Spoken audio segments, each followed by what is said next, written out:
Very good evening, students. And today our topic is cofactors. इससे जो prior videos थे हमारे वो माइनर्स के ऊपर थे, जैसे माइनर क्या था, माइनर क्यों कैलकुलेट किया, और माइनर्स के न्यूमेरिकल्स थे। अब ये जो हमारा वीडियो है ये हमारा कोफैक्टर्स के ऊपर है, और मैंने वहाँ पर भी आपसे कहा था कि minors and cofactors are related to each other. Minors are there to minimize the size of a matrix. And what ever the numerical value comes out, जो भी उसकी न्यूमेरिकल वैल्यू निकल के आई है उसकी वास्तविकता में एक्सेसिबल पॉइंट पर, एक्सेस के ऊपर क्या सिचुएशन रही होगी, उसकी क्या पोजिशनल वैल्यू रही होगी. ठीक है ना. दैट मीन्स हम उसकी पोजीशन की एक एक्चुअल पोजीशन को डिसाइड करने के लिए हम आपके कोफैक्टर्स का कैलकुलेशन करते हैं. एक मिनट बेटे.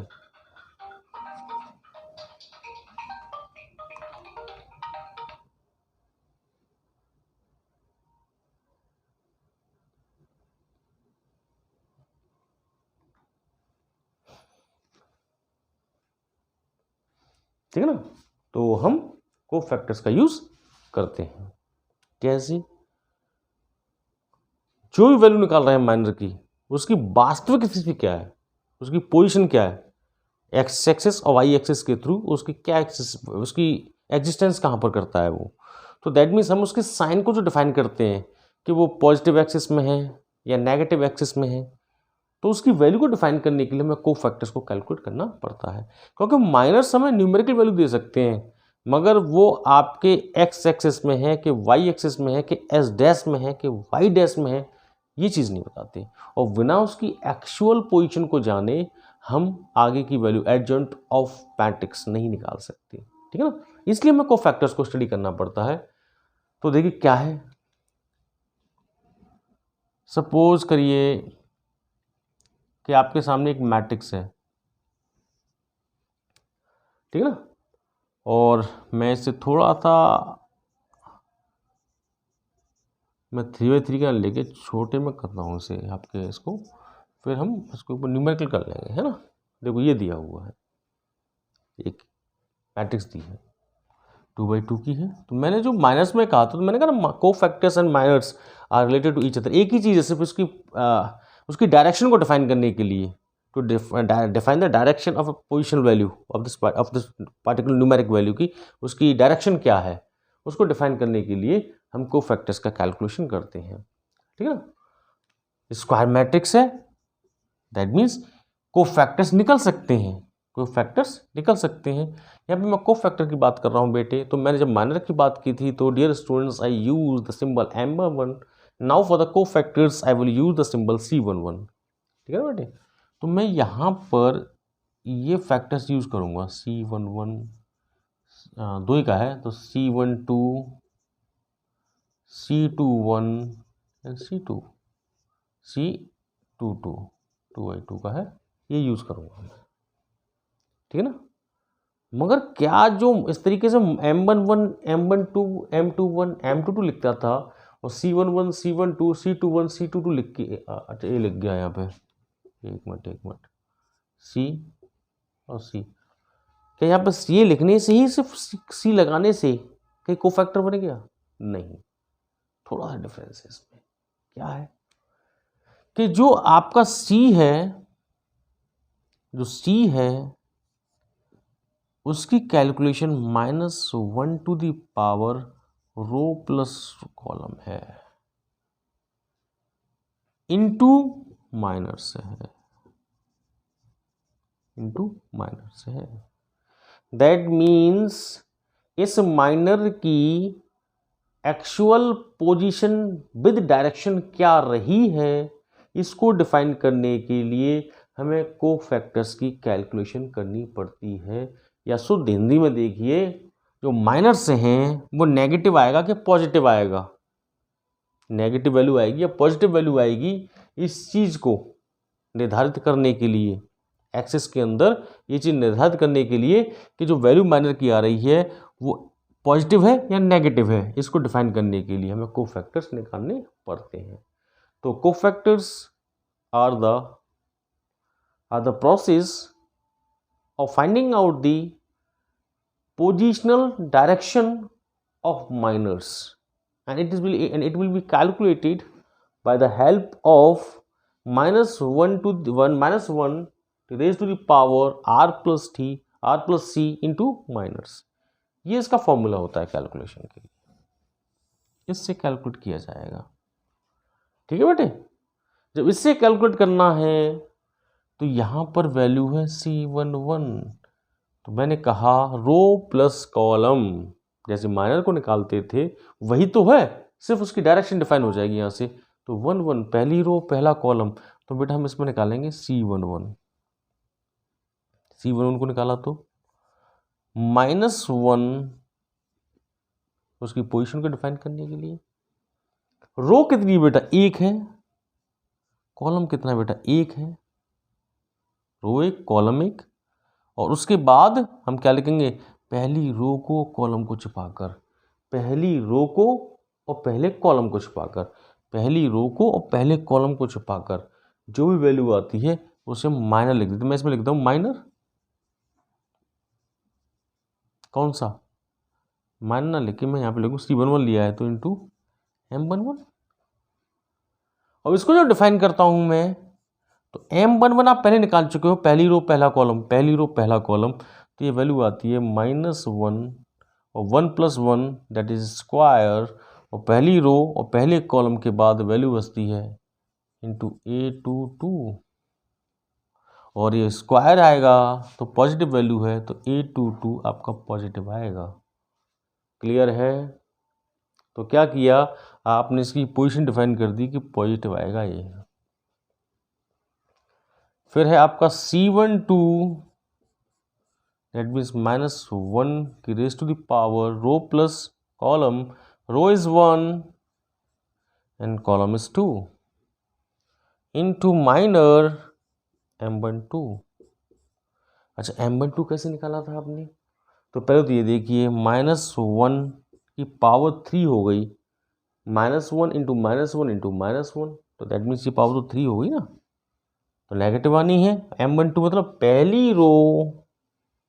पहली रो दूसरा कॉलम, पहली रो और दूसरा कॉलम, वैल्यू आती है बेटा यहाँ पर A21, कैसी आएगी, ये नेगेटिव आ गई, उसकी पोजीशन डिफाइन कर दी हमने। ऐसे निकालेंगे हम C21, ये क्या है -1 to the power row plus column, वो हमने पहले लिख दिया है, रो प्लस कॉलम। रो कितनी है बेटा इसमें 2, तो मैंने यहाँ पे लिखा 2, और कॉलम कितना है यहाँ पे 1, तो मैंने लिखा 1 इंटू माइनर कौन सा है 21, इसको आगे बढ़ाते हैं। रो प्लस कॉलम मिला के ये 3 बन रहे हैं, -1 to the power 3, -1 into -1 into -1, तो मैं लिख सकता हूँ -1 टू द पावर 3, और ये वैल्यू देखो दूसरी रो M21, दूसरी रो पहला कॉलम, दूसरी रो पहला कॉलम, वैल्यू बनती है आपकी A12, तो ये आपकी आती है माइनस की A12, और यहाँ से निकालेंगे हम C22 -1 to the power 2 plus 2 into minor M22, आगे बढ़ते हैं, तो ये हो गया -1 की पावर 2 + 2 4, M22 दूसरी रो दूसरा कॉलम, बेटी ये वैल्यू आती है A11, और ये वैल्यू आएगी आपकी पॉजिटिव। क्लियर है? अब हम बनाते हैं न्यूमेटिक्स। न्यूमेटिक्स डेवलप्ड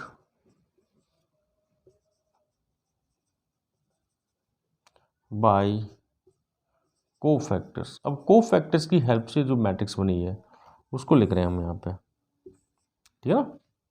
अब यहाँ पे लिखा कोफैक्टर से बना रहे हैं, तो मैंने माइनस से बनाई तो M लिखा था, कोफैक्टर से बना रहे हैं तो मैं C लिख लेता हूँ। क्या बनी, तो देखो C11 वैल्यू क्या है बेटे, तो A22, C12 वैल्यू क्या है -A21, C21 -A12, C22 value आई आपकी A11, दैट इज 2/2। ये है, हुआ क्या, हमने कोफैक्टर्स की हेल्प से उस पार्टिकुलर एलिमेंट की वैल्यू पोजीशन को भी बता दिया एंड इवन उसकी डायरेक्शन को भी डिफाइन कर दिया by providing the sign in front of the numerical value कि वो कहाँ पर एग्जिस्ट करेगा। तो इस चीज़ को डिफाइन करने का जो प्रोसेस है दैट इज कोफैक्टर्स। ये इसका फॉर्मूलेशन है, ये इसका फॉर्मूला है जिसके आधार पर हम कोफैक्टर्स को कैलकुलेट करते हैं। तो जो आपके इसमें कितने कितने एलिमेंट्स थे, देयर आर 4 एलिमेंट्स। जो 4 एलिमेंट्स है तो how many cofactors are there, तो हमें पता है माइनस होते हैं उतने ही कोफैक्टर्स होते हैं। तो कितने हैं, 4 हैं, तो 4 ही तो निकाले हमने, 1 2 3 4 and that will give you the direction even with the positional value, that is cofactors. So dear students, please pause the video and note it down, and one numerical myself is going to present on. तो अब आप एक question लिखें, ठीक है ना, जिससे ये चीज़ बहुत ही अच्छी तरीके से आपके माइंड में सेट हो जाए। मैंने 3x3 का स्नेल लिया, उसमें लेंथ ही हो जाता, इसलिए मैंने 2 से ही कर दिया है, ठीक है ना। मैं क्वेश्चन आपको 3x3 का करा देता हूँ जिससे आपको दोनों ही समझ में आ जाए।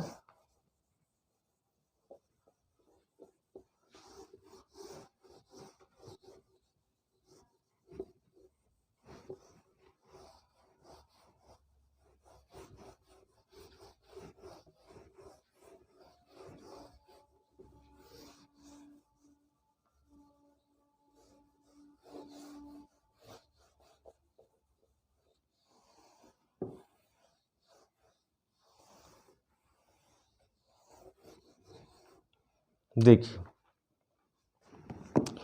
मैं क्वेश्चन लूंगा, find the cofactors of a given matrix. तो एक मैट्रिक्स दी है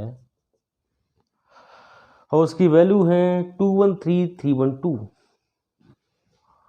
2 1 3 3 1 2 एंड 1 2 3 1 2 3। ये दिया हुआ बेटे, आपसे कोफैक्टर्स निकालने की बात की, मैंने तुरंत देखा पहले मैट्रिक्स कैसी है, हमने कि स्क्वायर है cofactors, the calculation of cofactors are possible.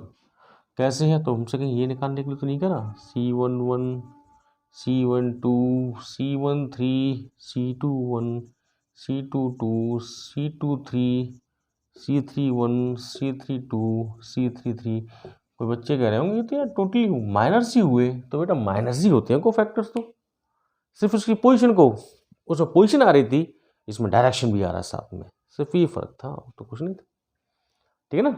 अब ये निकालना है हमें, तो बेटा मैं पहला निकालता हूँ C11, मैंने आगे लिखा, मैं स्टार्टिंग से पूरा करूँगा, -1 to the power 1 + 1, ठीक है ना, इनटू माइनर कौन सा, M11, तो M11 मतलब पहली रो इंटू पहला कॉलम, पहली रो इंटू पहला कॉलम। तो देखो बेटा कि ये तो नहीं आ रहा है आपका माइनर, पहली रो और इंटू पहला कॉलम, तो आपकी वैल्यू आएगी 1 2 2 3,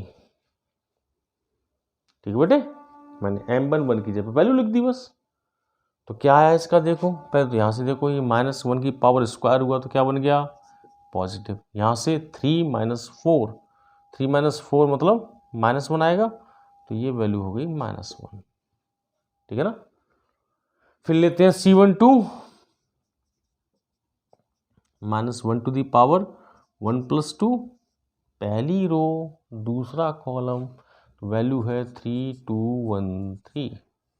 सॉल्व किया तो ये कितना हुआ, माइनस तो ऑलरेडी हो गया, इसमें लगाया 3 3 is 9 -2 दैट इज 7, तो ये वैल्यू आती है आपकी -7, ठीक है बेटे। फिर हम लेते हैं C13 -1 to the power 1 + 3, पहली रो तीसरा कॉलम 3 1 1 2 3 1 1 2, तो ये -1 की पावर हो रही है 4, तो पॉजिटिव वैल्यू आएगी, मैंने पॉजिटिव लगाया, 3 टू या 6 माइनस 1 दैट इज 5, तो वैल्यू आएगी आपकी 5।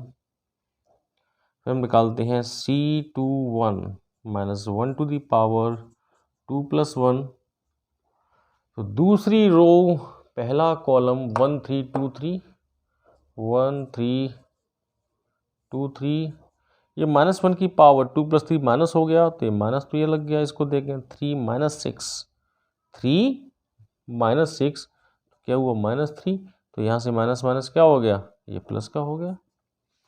फिर निकालते हैं हम C22 minus raise to the power 2 plus 2, दूसरी रो दूसरा कॉलम 2 3 1 3 2 3 1 3, सॉल्व किया तो ये तो प्लस हो गया, यहाँ से 3 टू जा 6 माइनस 3, तो क्या आया 3 तो आया। फिर हम निकालते हैं C23 minus 1 to the power 2 plus 3, दूसरी रो तीसरा कॉलम, तो 2 1 1 2 2 1 1 2, तो दो दूनी 4 और माइनस 1 कितना हुआ 3, माइनस का आएगा। ठीक है बेटे, ऐसे निकाला। ऐसे हम निकालेंगे C23 हो गया, C31 minus 1 to the power 3 plus 1, तीसरी रो पहला कॉलम, तो 1 3 1 2, तीसरी रो पहला कॉलम, यहाँ से सॉल्व किया -1 टू द पावर 4, तो पॉजिटिव बनता है, इसको सॉल्व करें तो 2 माइनस 3, तो ये वैल्यू आती है -1। C32 minus 1 to the power 3 plus 2 row plus column, that is 3 plus 2, तो तीसरी रो दूसरा कॉलम, तो 2 3 3 2 2 3 3 2, सॉल्व करते हैं तो ये माइनस की पावर 5 हो गया, तो ये तो माइनस ही हो गया, इसे सॉल्व करें 4 माइनस 9, तो ये -5 हुआ और ये बन जाता है +5। C33 minus 1 to the power 3 plus 3, तीसरी रो तीसरा कॉलम, तीसरी रो तीसरा कॉलम, 2 1 3 1 2 1 3 1, आगे बढ़ाया -1 की पावर 6 है, तो पॉजिटिव हो गया, यहाँ से 2 माइनस 3, इसकी वैल्यू -1 आ गई। यहाँ से लिख लेते हैं न्यूमेटिक्स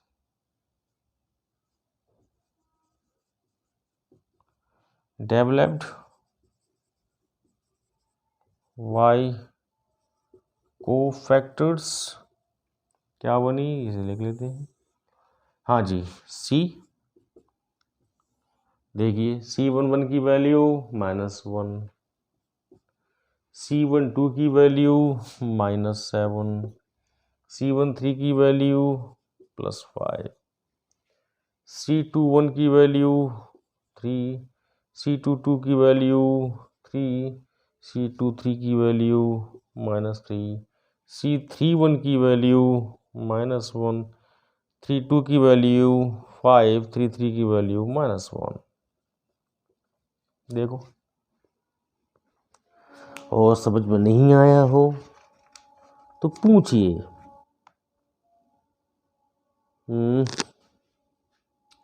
-175 33 -3 -151, ठीक है बेटे। इस तरीके से आपको कैलकुलेट करने हैं कोफैक्टर्स। इसकी बैटरी खत्म होने वाली है। ओके डियर स्टूडेंट्स, इसकी चार्जिंग भी खत्म होने वाली है। तो dear students, in this way you have to calculate the cofactors, ठीक है ना। और इसके बाद हम एक नेक्स्ट वीडियो बनाएंगे आप लोगों के लिए, जिसमें एडजॉइंट ऑफ मैट्रिक्स ए निकालेंगे। और हमारा टॉपिक जो हमने एलिमेंट्री ऑपरेशंस जो आपको इन्वर्स बताया था, तो मैंने उसमें कहा था those who have a good command over the mathematics and even the operations of a mathematics, they can easily solve by the support of elementary operations of rows and columns. बहुत easily solve कर लेंगे। But some students, those who have some problem in solving it, in calculating inverse of matrix, then they can find it out the inverse by the help of adjoint and even by the help of their determinant.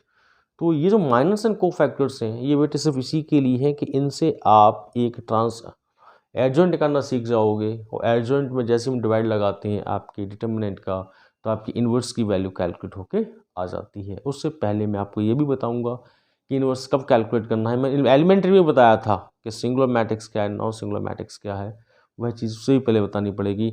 So dear students, we will meet you in a next video. Okay, before going to say good night, I will say please like, subscribe and share my video also. Okay, thank you, good night.